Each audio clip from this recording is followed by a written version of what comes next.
All right, guys. Looks like we're doing this. The Cybertruck. My grandma was one of those types of people that used to say, if you can't say anything nice, don't say it at all. She obviously didn't watch a lot of YouTube videos. Let me just tell you this right now. Here's a disclaimer, everybody. I am doing this reluctantly. It would be very easy for me to not make a video about the Cybertruck because I openly don't like it. And in this video, I'm going to tell you a whole bunch of very specific reasons why I don't like it. But first, I want to thank the guys from Spec Motoring for lending us their Cybertruck for this video. And B, I want to make one thing very, very clear. I want you, the car-buying viewer, to be happy with what you drive. I don't mean to like what you drive. You don't need me to like what you drive. If you spend your hard-earned money on something that makes you happy, even if someone like me hates it, then I'm happy for you. I'm not going to make fun of you to your face. I'm not going to share my opinion with you. But you've come here, clicked on this video to see what I have to say about this. And in this one instance, I'm going to be very honest and tell you what I think. So should we do this? Look, you guys all know I'm pretty useless when it comes to wrenching on cars. But if I had some supervision, some expert assistance, that would build my confidence to the point where I could fix something on my own without breaking either the car or myself.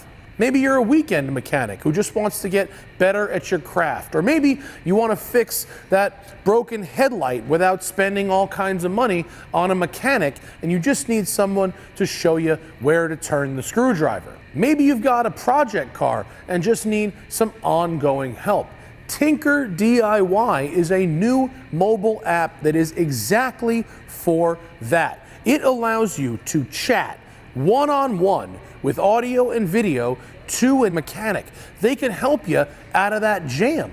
They can help you fix that problem that you've been staring at for 3 hours and have no idea what to do. They are all experts in the field, and they're coming to you live through your phone. It's literally like having a professional mechanic in your pocket to answer all of those burning car questions. Whether you're a seasoned hobbyist with a weekend build, or you're just trying to save some cash by not going to a repair shop, Tinker has you covered. All Tinker's experts are vetted and have professional mechanic experience. Tinker's also got articles and videos to help you learn about working on your car from people who know. Hit the link in the video description to get Tinker on the Apple App Store now. The Cybertruck is years late, which we know by now. It's also a lot more expensive than Elon said it would be. It has less range and less towing than Elon said it would have. And they're really pushing the limits of what they can get away with getting you to pay for, but not giving you. For instance, this truck only got a limited slip differential via a software update this week, even though it's been on the road for months. You may also notice something missing from the truck, or maybe not if you're not a Cybertruck aficionado. This is a foundation series, which lets you skip to the front of the line, but also comes with some extra equipment, such as full self-driving, which this one doesn't have, and a light bar, which this one also doesn't have. And all Cybertrucks, just like all the rest of Teslas, should have standard autopilot, which this one doesn't have. They are really pushing the limits of what they can get away with getting you to pay for, but them not having to deliver until some point later.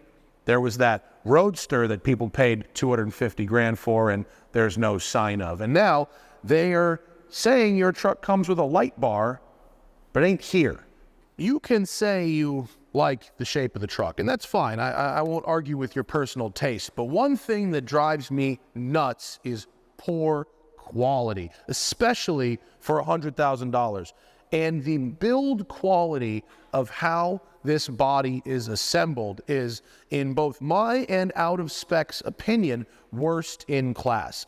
These panel gaps are absolutely atrocious. This rubber that's sort of forcing itself out of the frunk here, like a wart or a tumor, is abysmal for a brand new vehicle. You can actually look down the side of the body line here and see that the doors don't line up with the body. And it's actually unavoidable from the driver's seat when you're looking back at how these gaps literally don't sit on the bodywork. And just look at this wiper. Now, you can argue that this wiper is the correct solution, but look how it's sitting. It's out over the A-pillar. I can fit a whole finger in between where the wiper sits and the edge of the truck. That's crazy. I mean, these are really unforgivable QC items when it comes to something that costs this much money. I wouldn't let this pass on a sub-zero fridge, let alone a six-figure truck. And speaking of this, there's another problem. You may recall, and many Tesla cultists do recall, that I was on the Joe Rogan podcast about 5 years ago, and I said I didn't think that they could build this. I thought it was a scam or a fake. And I was wrong, obviously. I was wrong, because look, here it is. They did build it. But let's revisit why I thought that. I thought that because I said there was no way this truck would pass a pedestrian impact safety standard. Now, I wasn't wrong that the truck won't pass a pedestrian impact safety standard. It won't. And that's why they can't sell it in Europe. I didn't think Tesla would build a product that they couldn't sell globally. But I didn't realize that America has no pedestrian impact standards, which is crazy, but it's true. I learned that later. America has no pedestrian impact standards. And America actually allows companies to self-certify a variety of aspects of safety, something we learned talking to Phil Koopman on the TheSmokingTire podcast. Which brings me to this. Not since Ralph Nader and Unsafe at Any Speed forced the auto industry to change how they design cars, to take the safety of pedestrians and people outside the cars into account, has any company built something that would be so dangerous to a pedestrian. If you hit a person with this corner, this is a knife blade. It's an open knife blade that comes to a point right here. These leading edges on the front and on the rear of the truck are incredibly dangerous. I cannot believe that a company that claims to care about safety would show such disregard for the safety of people outside the vehicle. It is not the same culture that designed the Model S, Model 3, Model X, and Model Y, all of which are very safe for people outside of the vehicle. Not so here. That's out the window. Having a fully locking tonneau is good, and the fact that it's up this high gives you more volume to store things when it's closed. And we're also told that this improves aerodynamic when driving, even though it blocks your rearview mirror entirely. But the problem is, if you're loading something, getting it up and over this bedside, it's an awful lot of work compared to a lower load rail like it has in the back. Like a normal truck, it's an awful lot less. That may be an example, and I've only got one case, but the fact is, when we travel and when people fill their truck bed with gear, they don't necessarily want to have to climb all the way over from the back. Accessing stuff from the side is a real use case for people who need trucks. All right, so as many people have demonstrated, there isn't a grab handle. Now, my Ford Mach-E had the same type of push button thing, but there was then a handle. Right here, you're supposed to grab over the top, but that doesn't mean that people won't grab here. As Zach has pointed out, this edge is actually very inconsistent. It's pretty smooth down here, and it's really sharp right here. And so we're going to see if I can peel a cucumber on it. It's not pretty. For me, the sharp edge is the inside edge. Okay. So pulling it this way. So like this? Yeah. Oh yeah. Yeah. You could definitely make a salad with this thing. Look how smooth it is. Look at its ribbons. Would you say this is julienne? Yeah. How much pressure are you putting on? Like, state that. Like, well, there you go. There you go. I mean, it wasn't much. I'm really just a light pressure and a drag, and that peels. Yeah. That's really sharp. Oh. That's what John. Were you actually rolling on that? No, but that's what Jordan said he did too. That's so gnarly. That's really sharp. Okay. We've seen this on video, but I really want to see it for myself.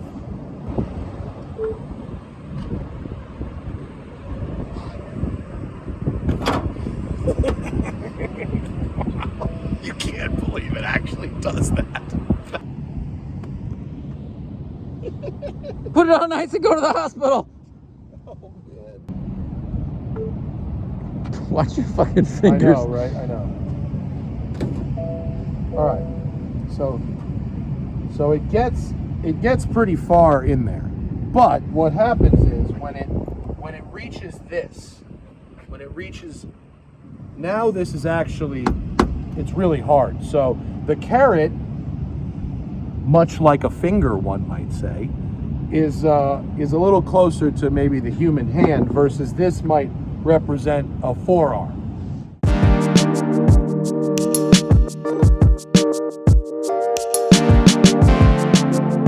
Their backup cameras are good. I'll give them the credit they so desperately crave for doing something. Backup camera is good, but man, can I not see anything from the sides. I will say this. Steer-by-wire is actually quite pleasant to use. It takes a little getting used to, but your body does learn it. And I like new things. I like new types of driving. I like trying different stuff, different types of controlling the car. And steer-by-wire is a different way to control the car. So if you're holding a cup of coffee or you're driving one-handed, it does work well. And in other ways, this thing drives like a regular Tesla. It doesn't have the ride quality of a Rivian, the sportiness. Rides more like a regular F-150, but if you're used to driving electric cars, it drives like an electric car. There are good things about this truck. The 48-volt system is very innovative.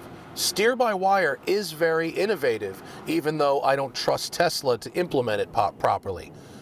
But there are so many corners they've backed themselves into with the design of the truck that And the good things about the truck don't require it to look like this. They could put 48 volt in a Model S. They could put steer-by-wire in a Model S. They could have more like normal cars. But everything is so in service to the design, and so many things about the design make other things harder, not easier or better. Yeah, 48 volt saves weight in wires. That's good. This thing is still crazy heavy. Yeah, this thing goes really fast. It also has terrible brakes. Why is the second fastest vehicle that Tesla makes a huge truck? Why do we need that? How does that make the world a better place? The build quality argument goes further than just panel gaps. This isn't a terrible interior. It's not a miserable place to be. And in fact, it's reasonably spacious given how you think it's going to look on the outside. Your seat is very upright. It is, but it's actually not as bad as it looks. Like, it's not as roomy as an F-150, but it's also not insultingly small either. Like, I actually do have headroom. I can fit. But the fact is, nothing about this interior says $100,000. There's plastic, there's rubber, the leather isn't of that high of a quality. The fitment of this ultra suede dash top is wavy and very poor. The thing that I'm staring at right in front of me, directly in front of the wheel, I see it every time I drive the car, is a wavy, ill-fitting dash top. The thing just isn't screwed together that well. I will say, it's not that it handles well, but it is maneuverable.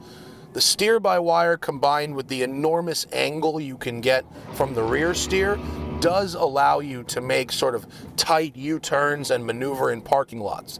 I will give them credit for that. That does work. It just doesn't need an enormous vehicle to work. It would work on any vehicle. This rear view mirror, when the tonneau is closed, this mirror, which is a regular mirror, is totally worthless. So you've got this mirror on the screen. It actually has a pretty wide angle of vision, but it's small. And if you make it bigger, it covers up some things that you might need to use. If it gets dirty, such as happens when you're driving in the rain, like backup cameras do, it becomes pretty useless. And it's in an unnatural place. We're not used to looking there for a rear view mirror. I just don't love it compared to technology that exists, like the traditional rear view mirror with a window, or even GM's solution of a digital rear view mirror, second place to that by far.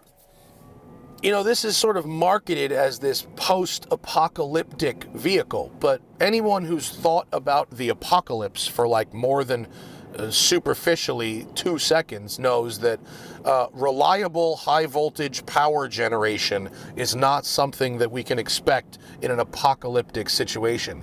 An electric truck is not what you want in the apocalypse, for real. You probably want a very efficient diesel truck, or maybe a motorbike, or something that will allow you to get very far, very efficiently on a minimum number of resources which are almost certain to be scarce. Instead, I think what this actually represents is someone who might find themselves wanting to run over people, which it seems quite adept at, actually.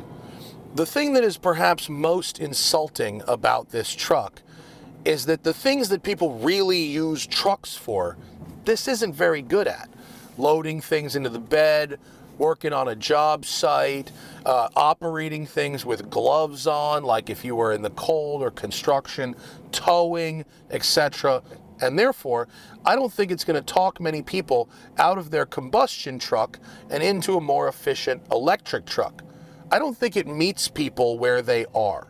And instead, it seems like more of a fashion statement, a vice signal, a piece of wardrobe. And I think the kind of people who are going to buy them are people that might have otherwise bought an electric sedan or an electric crossover, which would be lighter, safer. What are you beeping at? I'm not coming up on anything. Which would be lighter, safer, more efficient in general, and take up less space. It's a thing no one asked for, and a thing that doesn't solve the problem it claims to solve.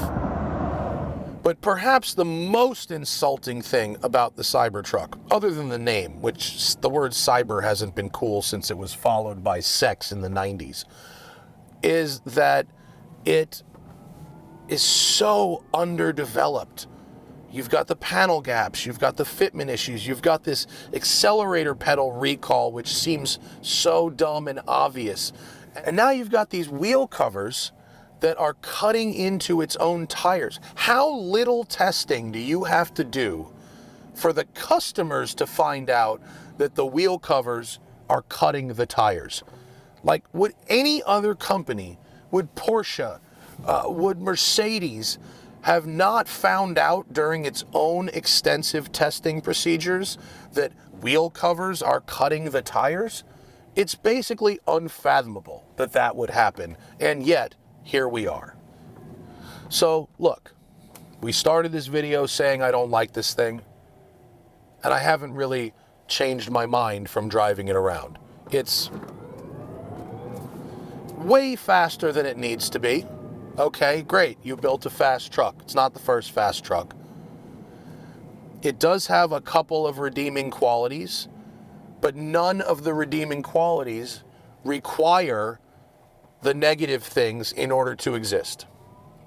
The shape of it defines how they can build it, and they clearly can't build it properly. You can just look at it and determine that. It's a fashion statement. It's a meme. And once people start seeing more than a few of these a day, trust me, the novelty will wear off quickly. So if you've bought one, or if you're gonna buy one, and it's your dream vehicle, God bless, have fun, enjoy yourself. I won't say anything. But if you came here to find out what I think after driving it, I still think it's stupid for all the reasons I've just said. Thanks for watching. See you later.